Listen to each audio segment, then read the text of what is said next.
New marine terminal সহ চট্টগ্রাম বন্দরের গুরুত্বপূর্ণ স্থাপনাগুলো দেশি ও বিদেশি প্রতিষ্ঠানকে ইজারা দেওয়ার প্রতিবাদে চট্টগ্রামে শ্রমিকদের বিক্ষোভ সমাবেশ ও মিছিল অনুষ্ঠিত হয়েছে। বুধবার সকাল 10টায় আন্দরকিল্লা চত্বর থেকে শুরু হয়ে চট্টগ্রাম প্রেস ক্লাব প্রাঙ্গণে গিয়ে শেষ হয় এই বিক্ষোভ মিছিল। শ্রমিক কর্মচারী ঐক্য পরিষদ স্কপ চট্টগ্রাম আয়োজিত এই কর্মসূচিতে অংশ নেন বিভিন্ন শ্রমিক সংগঠনের নেতাকর্মীরা। তারা দাবি করেন, চট্টগ্রাম বন্দর দেশের অর্থনীতির লাইফলাইন।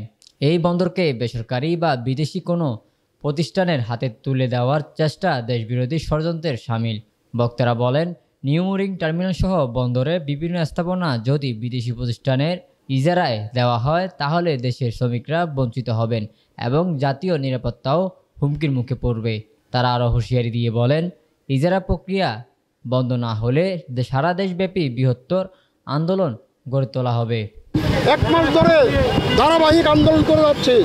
আমরা কোনো ডিপওয়াল গভীর ষড়যন্ত্র আমরা মানতে চাই না। চট্টগ্রামবাসী,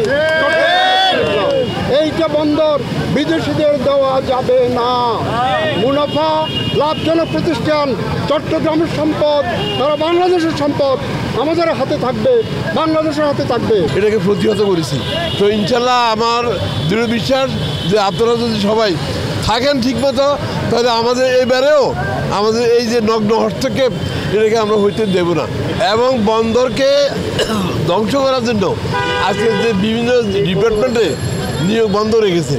যাই হোক, আমরা যদি সচেষ্ট থাকি তাহলে এই বন্দর তারা কিছু করতে পারবে না এবং বন্দরকে সুষ্ঠুভাবে চালাতে হবে। স্কপের 9 দফা দাবি, তার মধ্যে অন্যতম হচ্ছে চট্টগ্রাম বন্দরকে যে বিদেশিদের হাতে দিয়ে দিচ্ছে, এটার প্রতিবাদে আজকে মূলত এই প্রোগ্রাম।